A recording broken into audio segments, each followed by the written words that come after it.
Moon Vang stands beside the casket. The mood is one of momentary decorum. She holds a loaded rifle. Pamela Mead, a narcissist, Dave James Watson, a sex addict, and Brenda McCormick, a reformed criminal, are Prue's most beloved patients. They occupy a row together. Behind them is our #1 fan, Diana Wilson. Cecil Burns keeps a close eye on her. First of all, I am only the guide for the proceedings. But there are rules. We cannot trip and fall on our knees. So no running, no clapping. I need at least one designated immediate family member to accompany the body at all times while mourners see the deceased. She casts a deliberate stare at Juliet. Juliet, terrified, folds quickly and walks cautiously to the casket. Moon indicates she needs to stand further back with the rifle. Juliet complies. Only immediate family can touch the deceased, if necessary until the end, when all are welcome to give the deceased money. Is she charging us hourly? I said no clapping! My bad.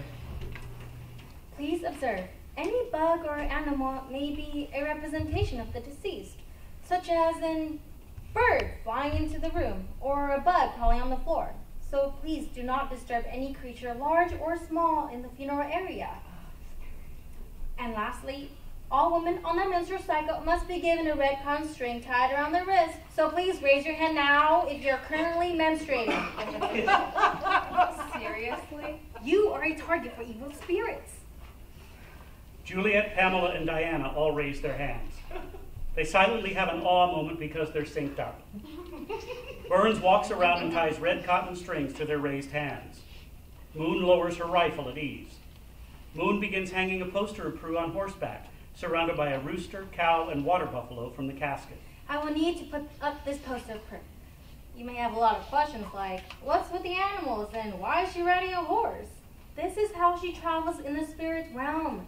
It is going to be a long journey, so good people are given a horse to ride. The animals are there to guide her in backtracking her footsteps. Don't worry, I'll take care of getting those animals to her. We'll be collecting donations to buy her a cow, a rooster, and a pig at the end of the ceremony.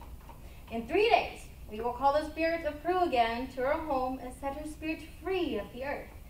On the last day of the funeral, we stay up all night on our knees in prayer to accept the last words of the deceased. With incense in our hands, we'll bow and wait till the translator from the spirit realm gives us a signal to accept the words. We do this from midnight until morning. Then we do the ritual of freeing the spirit with anything she has left undone in this world. Although we just perform the ceremony, it is up to Prue to finish her business. We can only guide her spirit. She must take action. She can't be serious about all of this, right? Moon Vang finishes with the poster and readjusts her rifle. Good afternoon. Thank you for having me speak here in front of you today for Prue's funeral. Dr. Prue was a great human being. She came to me wanting to learn more about shamanism. It was our hope to help her find her path to reincarnation and build her future beyond this life. This is only the beginning of another journey for Prue. At the end, I will fire 3 shots into the air to conclude the ceremony. You may now speak. This should be good. Moon moves toward the back of the room. Pamela stands. Moon guides her to the front. What can I say about Dr. Prue? She was a lovely woman who cared about her patients and was an inspiration to so many. I was first introduced to Dr. Prue by a friend that was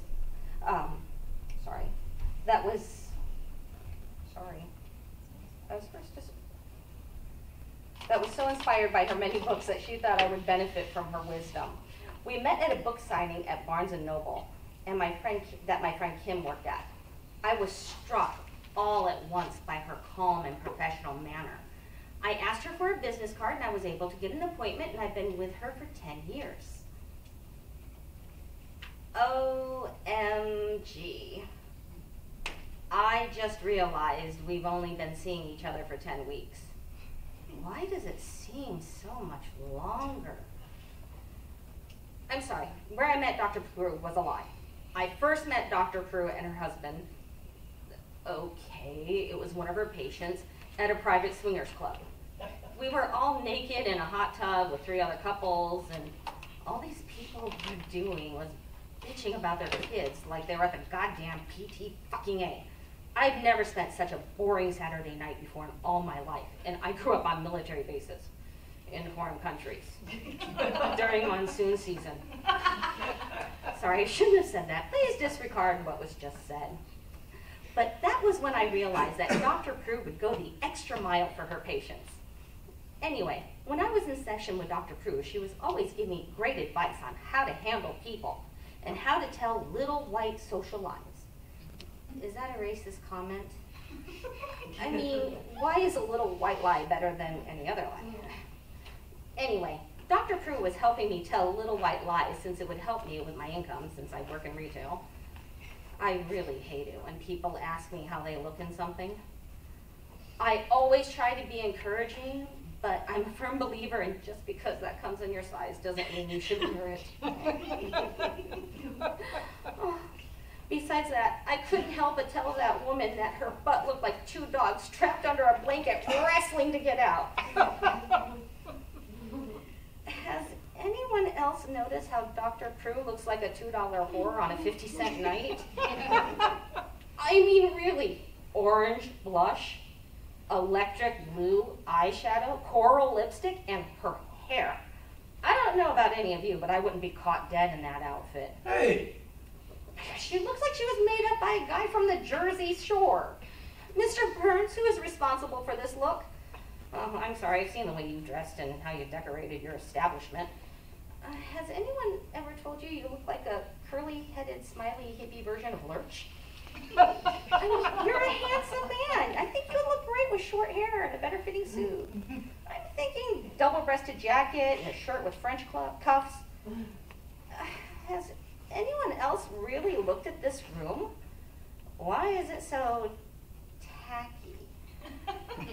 I mean, fake pillars, really? The part of the foundation.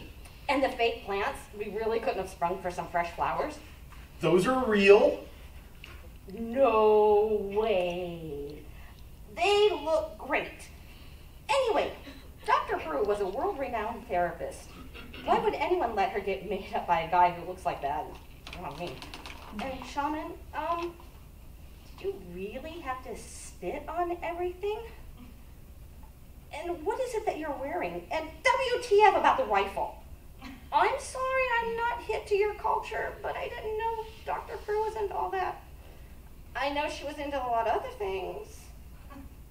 She always used to say, hey, what goes on between a woman, a man, a woman, and sock puppets in the privacy of a therapist's office isn't anyone's business but their own. But I digress. She also used to tell me, you know, if you keep your mouth shut and your legs open, the whole world is your best friend. It's the keeping my mouth shut that is the hard part for me. Excuse me, miss. The chimney sweep look really isn't the best look for anyone. But good for you for being so old. And if you ever want to try something different, I'd love to help you out. Sir? Why do you look like a beach bum? And why are you drinking so much? I wish I could say your face looks familiar, but I'm better at other anatomy parts. Does anyone else get yelled at constantly by Dr. Prue? I was constantly being yelled at. Sometimes she would make me feel so bad. She even made Dr. Laura look like Mother Teresa in comparison. That sounds about right. You know, come to think of it, I think the only people she helped were those who didn't really know her or was with her on a regular basis. Her books seemed to help people, though. It really helped me when I had insomnia. Helped me get to sleep really quickly, actually. Well, I really don't know what I'm going to do without her and all her guidance, but I guess I'm going to be okay. Thank you, Dr. Prue. I hope you rest in peace. Can I touch her now? Only immediate family. Fine. Pamela takes her seat. Whatever. You don't want to touch a gross dead body anyway. Diana Wilson stands slowly and begins to cry on her walk up to the front. Hello. Thank you all for letting me speak today on behalf of the dearly departed Dr. Prue. My name is Diana Wilson. I have traveled long and far to be here, to finally see my idol. I never met Dr. Prue, but I feel like I know her intimately. She seemed to know everything about me. She knew what to say when I was at my lowest points. She was everything to me. Let me back up. I grew up in Oshkosh. My mama died giving birth to me. It was just me and Papa. I remember as a young girl on my Papa's knee, we would huddle together before the fire of the cold Wisconsin winters. I would dream of different places, other places, meeting new people, seeing different things. I dream of California, the beaches, the palm trees, the hills, the Golden Gate Bridge. But my Papa made it clear. I was an Oshkosher, and an Oshkosher I would stay. I could never think of leaving my Papa, so Oshkosh has been my home all my life. I spent my summers on Lake Winnebago, my winters at the YMCA ice skating rink. I graduated from North Oshkosh High and married my high school sweetheart, Josh. He got a job working at the Oshkosh Bajaj factory, and we settled into our married life. 2 kids, a dog, everything you could want, right? Well, the factory closed, and Josh, he didn't take well to losing his job. He hit the booze. He hit me. He spared the kids, I think. That was a rough patch. But you stay together, right? That's what my Papa always told me. And Josh was getting better. Honest. He got a job, finally, working for the aviation show. We were doing good. Well, better. But then he met her. Candy with an I. She was half his age, half his IQ, and a dancer. And me and the kids, well, we couldn't compete. Josh packed and left without giving us so much as by your leave. I was alone, so alone, for the first time in my life. Papa had died. Mama was never there, just a photo and an album. I was left with nothing, and Josh, well, he knocked Candy with an eye up, and he would have nothing to do with us. I thought about ending it all. There was no reason to go on. We lost the house. The kids were taken from me. There was nothing left. Nothing to do. Nowhere to go. No reason to keep on living. And then I saw Dr. Prue. It was on a TV performance. She was talking about her book, You, Only Better. It was as if she was reaching out from that screen and speaking directly to my heart. That's what I wanted. That's what I'd always wanted. I wanted to be a different me. A better me, a new and better me, and Dr. Prue held all the secrets on how I could be that person. I followed Dr. Prue. She was the mother I never had. I read every book. I watched every TV show she was on. I listened to her radio appearances, and I got better. I got a job at the Winnebago Mental Health Institute because I wanted to be like Dr. Prue, helping people. Yeah, it was a janitor position, but still, crazy people need clean toilets too. I started the Dr. Prue fan club. There are 84 of us on Facebook. We tell each other when she's appearing. We read her books. We exchange Dr. Prue sightings, Dr. Prue fashion tips, Dr. Prue wisdom. We write about her wedding. We wanted to be there with her, celebrating her happiness, her success. We were living out our better lives, just like she wanted us to. My highest goal in life was to get a picture with Dr. Prue and tell her what she meant to me. And now she's gone. I can't believe this. I just knew I had to be here today. I had to leave Wisconsin for the first time and come to fancy Calistoga, where Dr. Prue had her final moments, the land of hot springs and mud baths, the place where Dr. Prue was happy. But what's up with that rotten sulfur smell? Anyway, this was Dr. Prue's last home, where her heart will always lie forever. And I needed to be here, to see her in person, one last time, to capture her image, to feel her essence, to see the real Dr. Prue. Her makeup is a little more heavy than I would have thought. Anyway, I've reached my final goal. The only thing that matters in life, to see Prue in person and to get her photo. And now she's dead. She left me like everyone else. And there is nothing left. There is nothing left. And I am again left with nothing. There's only one thing left to do. Join her. Diana pulls out a safety razor. Goodbye, cruel world. She slits her wrist to no effect. Damn, this always works better in the movies. Okay, I got this. She pulls out Tic Tacs. Will ODing on Tic Tacs work? She pulls out a small pillow from Prue's casket and covers her face and mouth. She writhes and struggles under her own pressure. It really is hard to suffocate yourself. Wait, I know. She tosses the pillow behind her. Burns has inched his way closer. Diana pulls out a small dagger and aims it straight at her heart. Just gotta fit this between the ribs and... Burns grabs the dagger and tosses it. He attempts to drag her from the podium. Wait, let me at least say goodbye to the only one who ever mattered to me. She grabs onto the coffin and won't let go. Let's go. You've made your peace. I want to get in with her, please. Only the family can touch her. Burns begins dragging her toward the bathroom. Marco Shaman! takes over. Shaman, shoot me with your rifle. You've got so much to live for. Look at those cheekbones. Marco and Diana exit.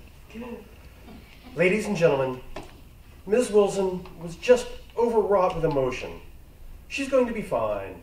Mr. Pirelli will stay with her for now to provide her a strong shoulder to lean on. If anything is said that offends you, you may go. If not, let us take a moment to clear our minds away from our seats and return with a deep focus on helping Prue move forward. No one moves. Take 5!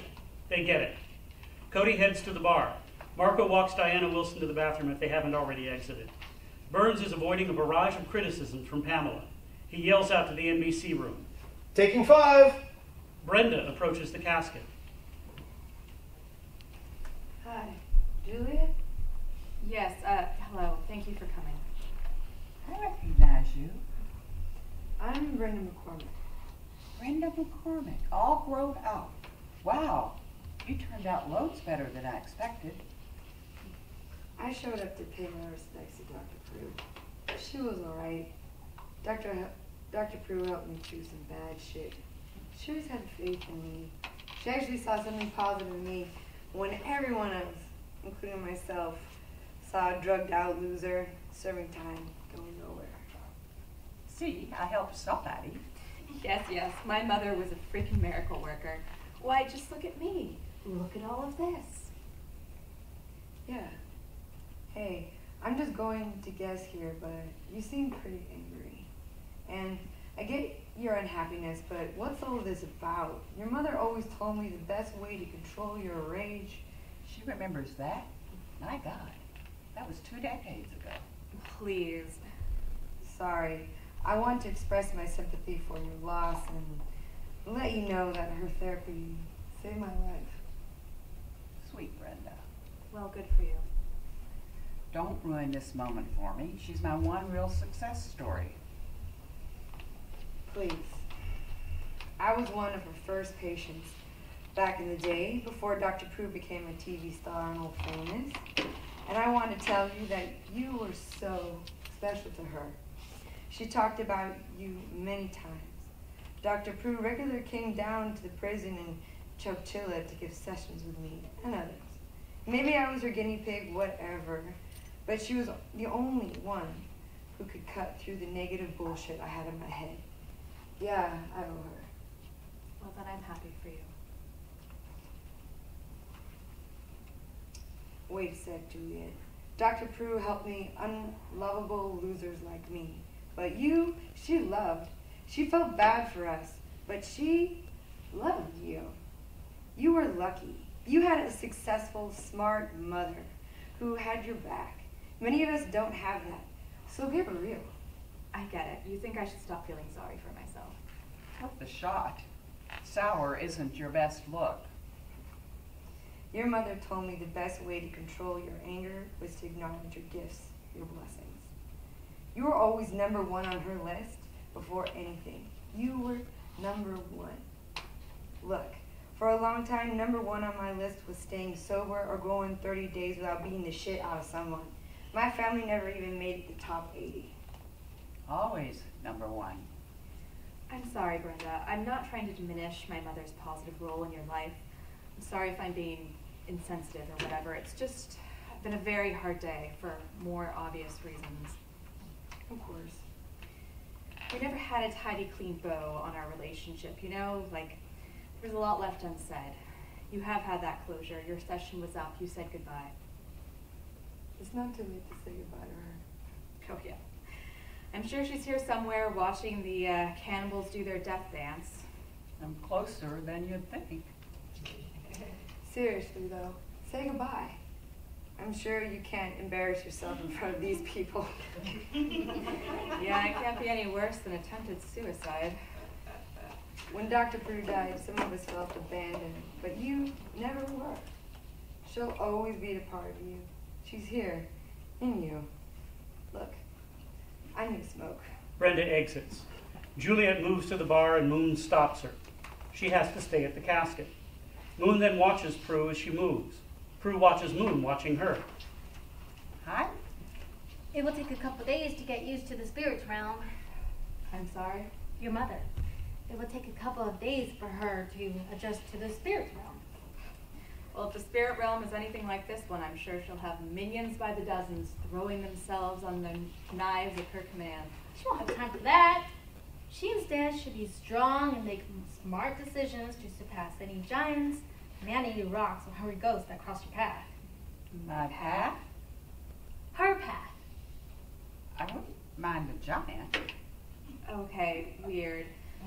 Can I, like, pull in a sub here or something? I think I need another one of those martini things. Be quick. Juliet heads to the bar. She and Cody drink. Can you see me, Moon? Of course. Look at cows, roosters, and pigs. Lead your way to your ancestors. Cows and roosters? May you find your coat and reincarnate. I haven't found it yet. Is it in here? Moon turns from Prue. Time to move forward, everyone. Let us take our seats. It is time for us to help Prue move forward in her reincarnation. Is it like a coat? Like a jacket? Everyone returns. Cody drops a shot off for Marco, who has bound Diana's hands with his apron. He's also given her a makeover. Juliet resumes her position by the casket. Prue is searching the room for coats on the backs of chairs. Dave James Watson walks to the front. I'm so glad that we can gather here today to honor this beautiful soul. For those of you that don't know me, I'm Dave James Watson. At one time, I was one of the fastest rising stars in show business. With success comes temptations. Haunted by a troubled past, I was grossly unequipped to handle the pressure of stardom. I was overcome by the trappings of my success. With the media chastisement of my liberal enjoyment of cocaine and women of the night, I felt alone with a sea of eyes descending upon me. That was when a hand came from beyond the darkness, yanking me from my pit of despair. That hand was Prudence Parker. Prue had a way with her circle that was compassionate but firm. She would tell you what you needed to hear, not what you wanted to hear. She had the wonderful skill of bringing wholeness to broken hearts. The warmth of her gaze could melt the coldest of hearts. Her tongue, sharp with necessary truths. A true icon of wellness. When I first started to see Prue, I was plagued with the heavy burden of addiction. With each visit with Prue, she would peel a layer of my weakness. With each interval of contact with Dr. Prue, I became lighter and lighter, as if the weightiness of my demons could not stand in her radiant presence, leaving me with the sensation of a floating heart. Prue was a true gift to mankind, bettering each life she associated with. Prue is a unique mix, rarely seen in the discipline of mental health. Prue could relieve highly tense moments in the stuffiest of sessions in therapy. I'm sorry, ladies and gentlemen, but I must disclose some information I've been suppressing for some time. The world needs to know the truth of Prudence. Prudence and I became more familiar as therapy progressed. I was smitten by her uniqueness, and I made it my mission to seduce and possess this forbidden fruit. No. It took some time to penetrate her boundaries, but after a few years allowing the relationship to advance, well, eventually she just could not resist the charms What's of that Dame guy? James Watson. What's that guy? Oh, shit. For 2 years, Prudence and I had the steamiest of liaisons a human being could experience. No way. Way is as if our souls merge into one fiery ball of lust, a true transcendent sexual adventure. He throws water on himself and rubs it all over his chest. Pam jumps up.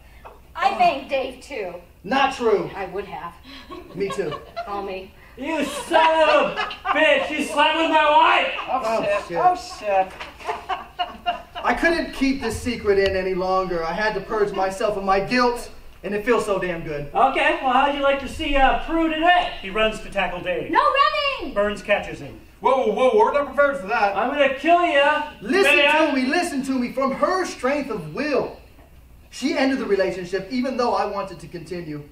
Not many women can break away from Watson's charms, even though she told me I gave her the greatest orgasms of her life. She couldn't continue the soiled sanctity of her marriage with our unbridled lust. Seriously? You're a dead man! She inspired me, showing me the true meaning of love, showing me that a true relationship is not loving someone for the pleasure that they can give you, but for loving them despite their shortcomings. She ended it for you, and it was the right thing, damn it. Okay. Fine. Okay? It was okay? Okay. Okay. Okay. Okay. I said okay. Let me go. Burns lets go of Cody slowly. Thank you. Cody walks to the bar to pour a drink. He fakes a left, then runs to Dave, who is walking back to his seat. He winds up a punch. Dave ducks in time. Juliet takes the full blow of the knockout. The lights fade as she falls to the floor. Blackout.